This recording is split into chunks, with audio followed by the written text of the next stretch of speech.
6 दिसंबर 1956 राजधानी दिल्ली रात के 12 बजे थे। रात का सन्नाटा और अचानक दिल्ली, मुंबई, नागपुर से चारों ओर फोन की घंटियां बज रही थी। राजभवन मौन था, संसद मौन थी, राष्ट्रपति भवन मौन था। हर कोई कश्मकश में था। शायद कोई बड़ा हादसा हुआ था। ये किसी बड़े हादसे या आपदा से कम नहीं था।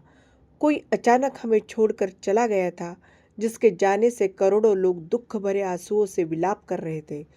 देखते ही देखते मुंबई की सारी सड़कें भीड़ से भर गई। पैर रखने की भी जगह नहीं थी मुंबई की सड़कों पर, क्योंकि पार्थिव शरीर मुंबई जाना था और अंतिम संस्कार भी मुंबई में होना था। नागपुर, कानपुर, दिल्ली, चेन्नई, मद्रास, बंगलोर, पुणे, नासिक और पूरे देश से मुंबई आने वाली रेलगाड़ियां, बसों में बैठने के लिए जगह नहीं थी।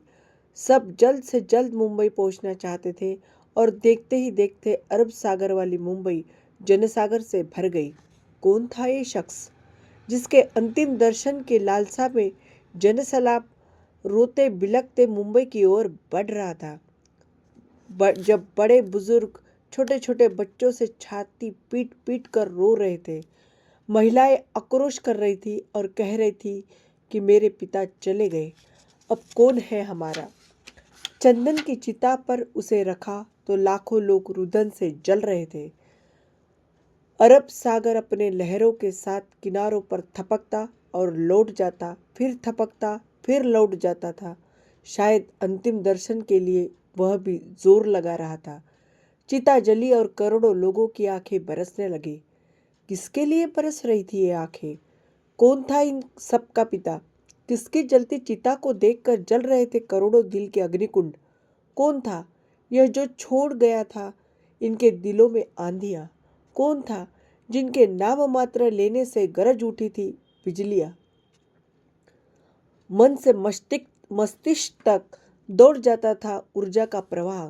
कौन था यह शख्स जिसने छीन लिए खाली कांच के बर्तन इनके हाथों में और थमा दी कलम लिखने के लिए एक नया इतिहास। आंखों में बसा दिए थे नए सपने, होठों पर सजा दिए थे नए तराने और धमनियों से प्रवाहित किया था स्वाभिमान और अभिमान को। दास्ता की जंजीरें तोड़ने के लिए और हमें दिया प्रज्ञा का शस्त्र। चिता जल रही थी अरब सागर के किनारे और देश के हर गांव के किनारे में जल रहा था एक शमशान। हर एक शख्स की आंखों में और मिले जो नहीं पहुंच सकता था अरब सागर के किनारे। एक टक देख रहा था उसकी प्रतिमा या गांव के झंडे को, जिसमें नीला चक्र लहरा रहा था।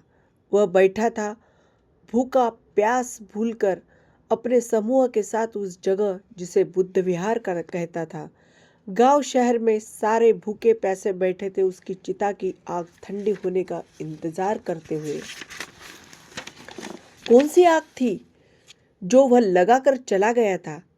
क्या विद्रोह की आग थी या थी संघर्ष की आग? भूखे नंगे बदनों को ढकने की आग? असमानता की धज्जियां उड़ाकर समानता प्रस्थापित करने की आग? चौदार तालाब पर जलाई हुई आग अब बुझने का नाम नहीं ले रही थी। धू जलती मनुस्मृति धुएं के साथ खत्म हुई थी। क्या यह वही आग थी जो जलाकर चला गया? सारे ज्ञानपीठ, स्कूल, कॉलेज मरुभूमि जैसे लग रही थी। जिनके हाथ में कलम थमाई, शीला का महत्व समझाया, जीने का मकसद दिया, राष्ट्र प्रेम की ओतप्रोत भावना जगाई। वह युगंधर, वह प्रज्ञा सूर्य काल कपाल से ढल गया था। जिस प्रज्ञा तेज ने चेहरे पर रोशनियां बिखेरी थी, क्या वह अंधेरे में गुम हो रहा था? बड़ी अजीब कश्मकश थी। भारत का महान पत्रकार, दूरदृष्टा अर्थशास्त्री क्या दृष्टि से ओझल से हो गया? सारे मिलों कारखानों पर ऐसा लग रहा था जैसे हड़ताल चल रही हो।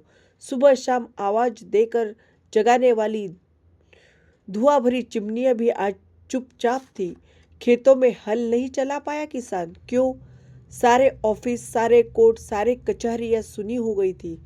जैसे सुना हो जाता है बेटी के विदा हो जाने पर बाप का आंगन। सारे खेत, मजदूर, किसान असमंजस में थे। ये क्या हुआ? उनके सर का छत्र ताज छिन गया था।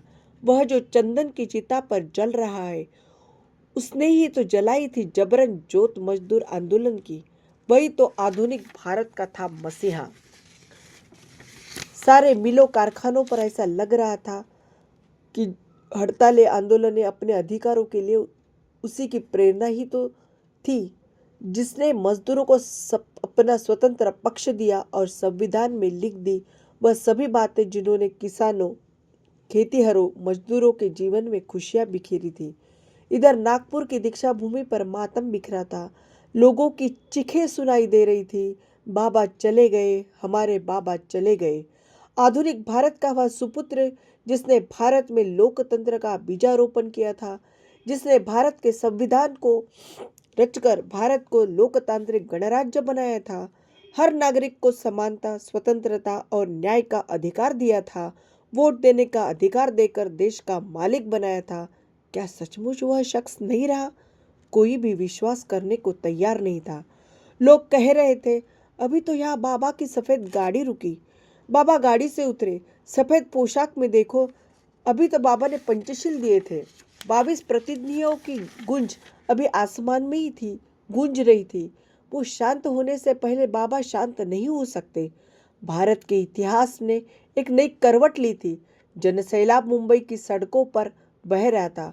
भारतीय संस्कृति में तुच्छ कहलाने वाले नारी, जिसे हिंदू कोड बिल का सहारा बाबा ने देना चाहा और फिर संविधान में उसके हक अधिकार आरक्षित किए, ऐसी माँ बहनें लाखों की तादाद में शमशान भूमि पर थी। वह सड़ी गली धर्म परंपराओं के मुंह पर जोरदार तमाचा था, क्योंकि जिन महिलाओं को शमशान में जाने का अधिकार भी नहीं दिया था, ऐसी करीब 3 लाख महिलाएं बाबा के अंतिम दर्शन को पहुंची थी।